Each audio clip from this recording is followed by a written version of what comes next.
চ্যানেলটি সাবস্ক্রাইব করে পাশে থাকা বেল বাটনটি প্রেস করে দেবেন নতুন ভিডিও পাওয়ার জন্য। বিভিন্ন সোশ্যাল মিডিয়াতে আমাকে ফলো করতে পারেন, লিংক ডেসক্রিপশন বক্সে দেওয়া থাকবে।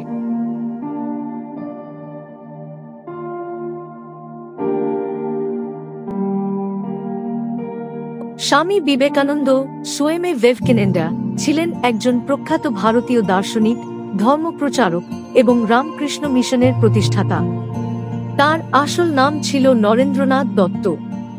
তিনি 12 জানুয়ারি 1863 সালে কলকাতায় জন্মগ্রহণ করেন এবং 4 জুলাই 1902 সালে মাত্র 39 বছর বয়সে মৃত্যুবরণ করেন। তার জীবন ও কর্ম।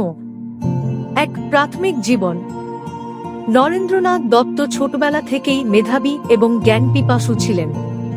তিনি পশ্চিমী দর্শন ও বিজ্ঞান পড়াশোনার পাশাপাশি ভারতীয় শাস্ত্র ও দর্শনে গভীর আগ্রহ প্রকাশ করেন। 2. শিক্ষা ও দর্শন। স্কটিশ চার্চ কলেজ থেকে স্নাতক সম্পন্ন করে তিনি বিভিন্ন দার্শনিক ও আধ্যাত্মিক বিষয়ে জ্ঞান অর্জন করেন। 3. রামকৃষ্ণের সাথে সাক্ষাৎ।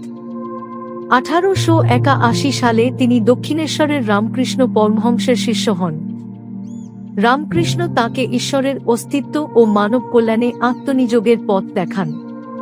4. ধর্মপ্রচারে যাত্রা। 1893 সালে শিকাগোতে অনুষ্ঠিত বিশ্ব ধর্ম মহাসভায় তাঁর বিখ্যাত বক্তৃতা দিয়ে তিনি বিশ্বমঞ্চে ভারতীয় আধ্যাত্মিকতার প্রতিনিধিত্ব করেন। তাঁর my dear brothers and sisters of America বাক্যটি আজও স্মরণীয়। 5. রামকৃষ্ণ মিশন প্রতিষ্ঠা।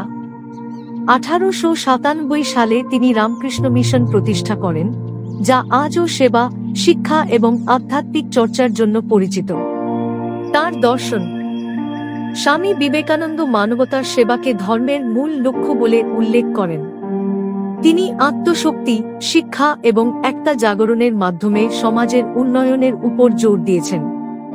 উল্লেখযোগ্য উক্তি: উঠ, জাগো এবং লক্ষ্য অর্জন না করা পর্যন্ত থেমো না। মানুষই জীবন্ত ঈশ্বর, তাদের সেবা করাই পরম ধর্ম। উত্তরাধিকার। স্বামী বিবেকানন্দের জীবন ও দর্শন আজও বিশ্বজুড়ে লক্ষ লক্ষ মানুষকে অনুপ্রাণিত করে চলেছে।